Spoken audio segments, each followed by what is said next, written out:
ఈ న్యూస్ చూస్తున్నారు. వరుసగా 7వ రోజు పాక్ కవ్వింపు చర్యలకు దిగింది.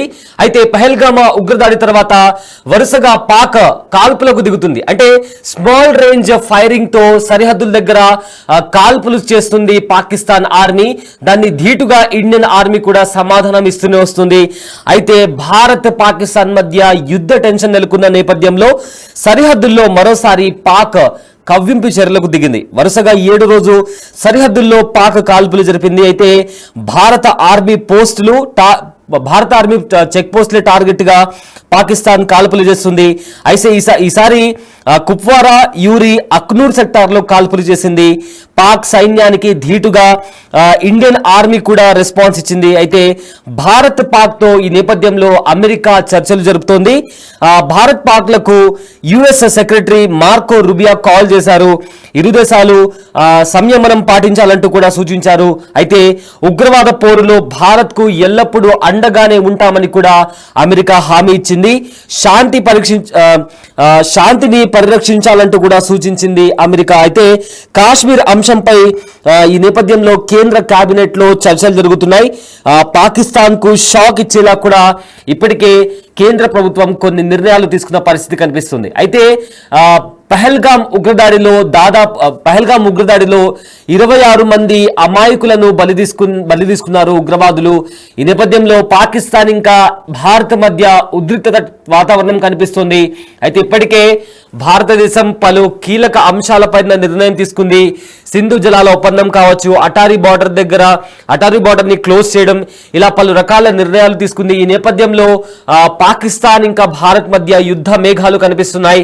అయితే వరుసగా 7వ రోజు ఎల్ఓసి దగ్గర కాల్పుల విరమణ ఒప్పందం ఉన్నప్పటికీ కూడా పాకిస్తాన్ సైనికులు కాల్పులకు దిగుతున్నారు, కవ్వింపు చర్యలకు దిగుతున్నారు. అయితే ఈ నేపథ్యంలో భారత చెక్ పోస్టులను టార్గెట్ చేస్తూ కాల్పులకు దిగుతున్నారు. ఈసారి కుప్వారా, యూరి, అఖ్నూర్ సెక్టార్ లో కాల్పులకు దిగారు పాకిస్తాన్ బలగాలు. అయితే వాటిని ధీటుగా ఎదుర్కొంటూనే భారత బలగాలు కూడా రెస్పాన్స్ ఇస్తున్నాయి, రిటాలియేట్ చేస్తున్నాయి. ఈ నేపథ్యంలో ఎల్ఓసి దగ్గర కాస్త ఉద్రిక్తత పరిస్థితులు కనిపించాయి. అయితే ఈ నేపథ్యంలో ఇప్పటికే భారత ప్రభుత్వం కూడా ఎవరైతే బిఎస్ఎఫ్ బార్డర్ సెక్యూరిటీ ఫోర్స్ సెలవులు తీసుకుని ఇంటికి వెళ్లారో వాళ్ళు తిరిగి వచ్చి విధుల్లో చేరాలని కూడా ఇప్పటికే ఆదేశాలు జారీ చేసింది. అదే నేపథ్యంలో త్రివిధ దళాలు కూడా అటు సముద్రంలో ఇటు ఎల్ఓసి దగ్గర కూడా భారీగా యుద్ధ ట్యాంకర్లు మోహరించి ఇప్పటికే మాక్ డ్రిల్ కూడా నిర్వహించాయి. చేసిన ప్రతి మాక్ డ్రిల్ కూడా సక్సెస్ అవుతుంది. అయితే పాకిస్తాన్ లో ఇప్పటికే అంతర్గత యుద్ధం మొదలైంది. అటు పాకిస్తాన్ పోలీస్ ఇంకా పాకిస్తాన్ ఆర్మీ మధ్య ఆర్గ్యుమెంట్స్ కూడా జరిగిన సిచ్యువేషన్ మనం నిన్న కూడా చూసాము. అయితే పాకిస్తాన్ వైపు ఇప్పటికే బలోచిస్తాన్ లిబరేషన్ ఆర్మీ కూడా ఛాన్స్ దొరికిన ప్రతిసారి పాకిస్తాన్ ఆర్మీ వాహనాలను, పాకిస్తాన్ ఆర్మీ ప్రాజెక్టులను టార్గెట్ చేసి అక్కడ కాల్పులు జరిగిన నేపథ్యంలో ఇప్పటికే పాకిస్తాన్ కి సంబంధించిన 102 మంది పాకిస్తాన్ సోల్జర్స్ కూడా చనిపోయారు. అయితే ఎన్నో సమస్యలతో కొట్టిమిట్టాడుతున్న పాకిస్తాన్ అంతర్గత యుద్ధంతో కూడా కొట్టిమిట్టాడుతుంది. ఇప్పుడు ఏకంగా ఎన్నో సార్లు భారతదేశం హెచ్చరించినప్పటికీ పదే యుద్ధానికి కాలు దువ్వుతుంది పాకిస్తాన్. అయితే ఎప్పటిలా కాకుండా ఈసారి ఖచ్చితంగా కఠిన చర్యలతో పాటు ప్రతీకార దాడి కూడా చాలా తీవ్రంగా ఉంటుందని కూడా భారత్ చెప్తూ వస్తుంది. అదే దిశగా అడుగులు కూడా వేస్తుంది. అయితే ఎన్నో కీలక నిర్ణయాలు తీసుకుంది. సింధు నది జలాల ఒప్పందం కావచ్చు. ఈ నేపథ్యంలో పాకిస్తాన్ లోని చీనాబ్ నది దగ్గర నీళ్లకు సంబంధించి ఇప్పటికే ఆ నది మొత్తం ఎండిపోయినటువంటి పరిస్థితి శాటిలైట్ ఇమేజెస్ ద్వారా కూడా బిగ్ టీవీ మీకు చూపించింది. అయితే ఈ అంశానికి సంబంధించిన మరింత సమాచారం మా ప్రతినిధి శివ అందిస్తారు.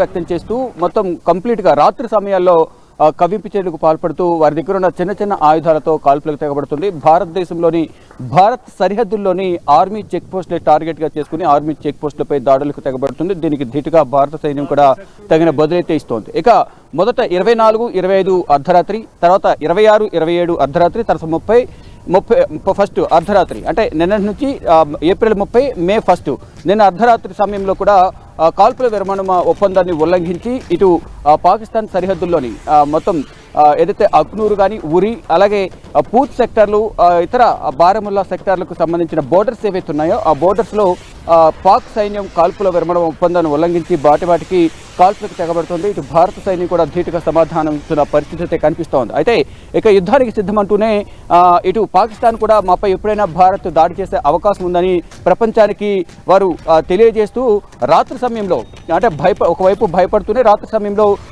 వారు కవింపు చర్యలకు పాల్పడుతూ ఇక్కడ కాల్పులకు తెగబడుతున్న పరిస్థితి కనిపిస్తోంది.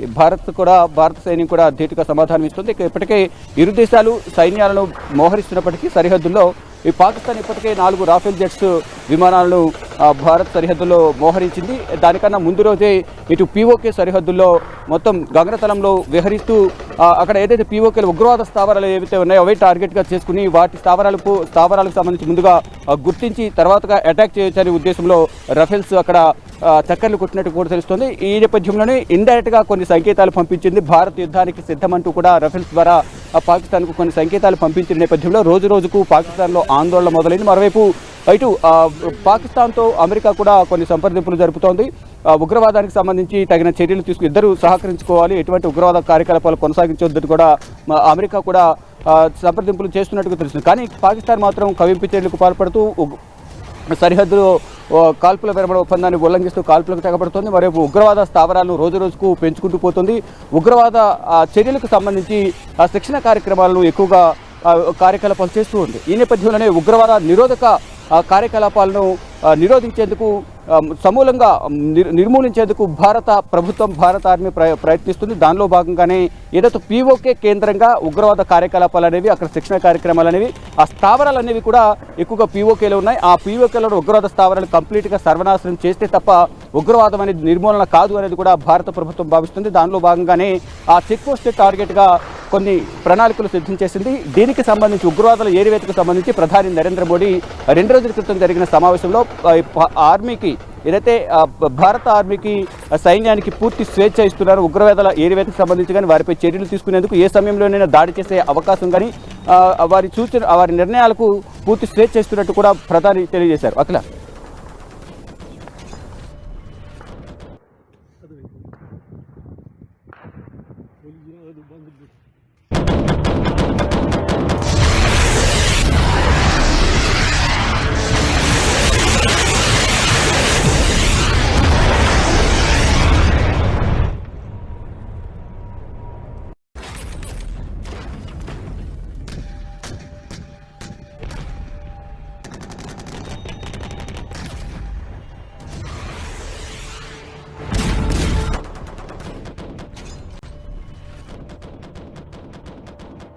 అనేది కూడా పాకిస్తాన్ భావిస్తుంది. దానిలో భాగంగానే రాత్రి సమయంలో గత 6 రోజులుగా అంటే ఇప్పుడు నిన్న రాత్రితో కంపేర్ చేస్తే 7వసారి ఈ కాల్పుల విరమణ ఒప్పందాన్ని ఉల్లంఘించి ఏదో ఒక విధంగా భారత సైన్యాన్ని ఎవరొకరిని హతమార్చాలి, ఎవరొకరిని కాల్చి చంపాలనే ఉద్దేశంతో కాల్పుల ద్వారా వారు ప్రయత్నిస్తున్నారు. దానిలో భాగంగానే కాల్పుల విరమణ ఒప్పందాన్ని ఉల్లంఘించి ఈ పూంచ్ సెక్టర్లో కానీ ఉరి కానీ అక్నూర్ సెక్టార్లలో ఈ కాల్పులకు తెగబడుతున్న పరిస్థితి కనిపిస్తుంది. దానికి ధీటుగా భారత సైన్యం కూడా భారీగా బలగాలు మోహరించాయి. ఎప్పుడు ఏ సమయంలో పాకిస్తాన్ దాడి చేసినా ప్రతి దాడి చేయడానికి ఇటు పాకిస్తాన్ ఆర్మీపై భారత సైన్యం సిద్ధంగా ఉంది.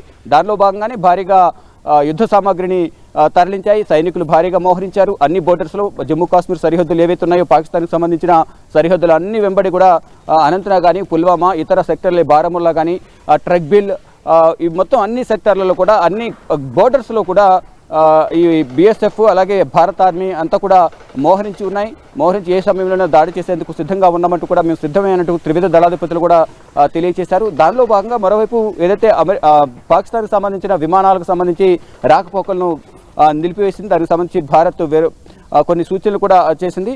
దానికి సంబంధించి మరోవైపు ఏదైతే మీరు అడిగినట్లుగా శాంతి ఒప్పందం ఏదైతే పాకిస్తాన్కు భారత్కు మధ్య శాంతి ఒప్పందానికి అమెరికా ప్రయత్నిస్తున్నప్పటికీ పాకిస్తాన్ మాత్రం పైకి చెప్తున్నప్పటికీ కూడా భారత్ మాపై అటాక్ చేసే అవకాశం ఉంది, ఏ సమయంలోనైనా మాపై దాడి చేస్తుంది అంటూ కూడా పైకి ప్రపంచానికి తెలియజేసే విధంగా కూడా వారు సానుభూతి పొందేందుకు చెప్తున్నప్పటికీ రాత్రి సమయంలో మాత్రం దొంగ దెబ్బ తీసేందుకు ప్రయత్నిస్తూ ఉన్నాయి. ఈ నేపథ్యంలోనే వారు ఏ సమయంలో ఏ దాడి చేసినా ప్రతిదాడి చేయడానికి మేము సిద్ధంగా ఉన్నామంటూ కూడా భారత సైన్యం ప్రతిదాడి చేస్తూ ఉన్నాయి. మొత్తంగా చూసుకుంటే ప్రజెంట్ ఉగ్రవాదుల కాల్పుల అనంతరం పెహల్గాంలోని బైసరన్ వ్యాలీలో ఉగ్రవాదుల కాల్పుల అనంతరం ఆ కాల్పులు 26 మంది సరిపోవడంతో భారత్ ధీటుగా దీనికి సమాధానం చెప్పాలి, ఎవరైతే ఉగ్రదాడి చేశారో వారికి శిక్షణ ఇచ్చిన వారు కానీ వారికి ఆశ్రయించిన ప్రాంతాన్ని కానీ తుడిచిపారేస్తామంటూ కూడా ప్రధాని ముందే వారికి హెచ్చరికలు జారీ చేశారు. దానికి అనుగుణంగానే ఢిల్లీ వేదికగా కీలక పరిణామాలు చోటు చేసుకుంటున్నాయి. ప్రధాని నరేంద్ర మోడీ నివాసంలో హై లెవెల్ సమావేశం కానీ తర్వాత త్రివిధ దళాలతో సమావేశం జరగడం, మళ్ళా నిన్న మూడు సమావేశాలు నిర్వహించి కీలక నిర్ణయాలు తీసుకోవడం, ఇదంతా కూడా పాకిస్తాన్ సైన్యం పైన పాకిస్తాన్ పైన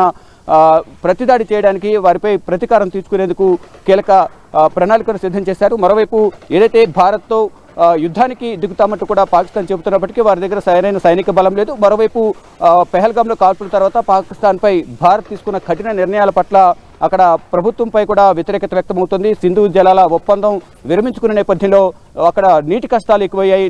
తాగడానికి నీరు లేక రోడ్లపైకి వచ్చి ప్రభుత్వంపై తీవ్ర ఆగ్రహం వ్యక్తం చేస్తున్నారు ప్రజలు.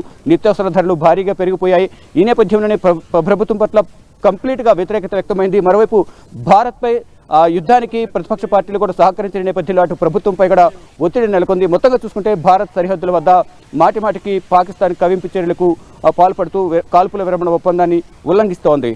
అఖిల. రైట్, జమ్మూ కాశ్మీర్లోని నియంత్రణ లేఖ వెంబడి పలు చోట్ల పాకిస్తాన్ సైన్యం కాల్పులు జరుపుతూ కవ్వింపు చర్యలకు పాల్పడుతోంది. అయితే దీన్ని స్మాల్ ఆర్మ్ ఫైరింగ్ అంటారు. అయితే పాకిస్తాన్ దళాలు వరుసగా 7వ రోజు సరిహద్దుల్లో కాల్పులు జరుపుతున్నాయి.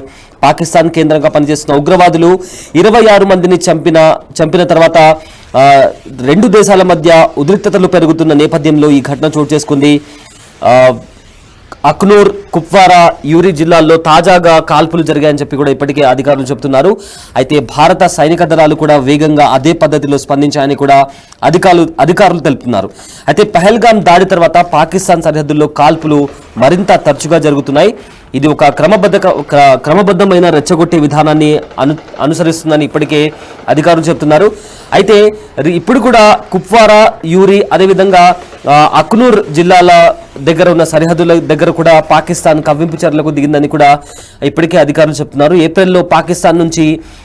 ఏప్రిల్ నెలలో పాకిస్తాన్ నుంచి తీవ్ర ఉద్రిక్తతలు పెరిగాయి. అయితే నియంత్రణ రేఖ వెంబడి కనీసం ఇలా 7 సంఘటనలు నమోదయ్యాయని కూడా ఇవి సరిహద్దు శత్రుత్వాలపైన ఆందోళన రేకెత్తిస్తున్నాయని కూడా ఇప్పటికే అధికారులు చెప్తున్నారు. అయితే ఇల్లీగల్గా ఇండియాలోకి ఎంటర్ అవ్వడానికి ఇలాంటి ఒక డైవర్షన్ కైండ్ ఆఫ్ థింగ్ అని కూడా ఇప్పటికే అధికారులు చెప్తున్నారు.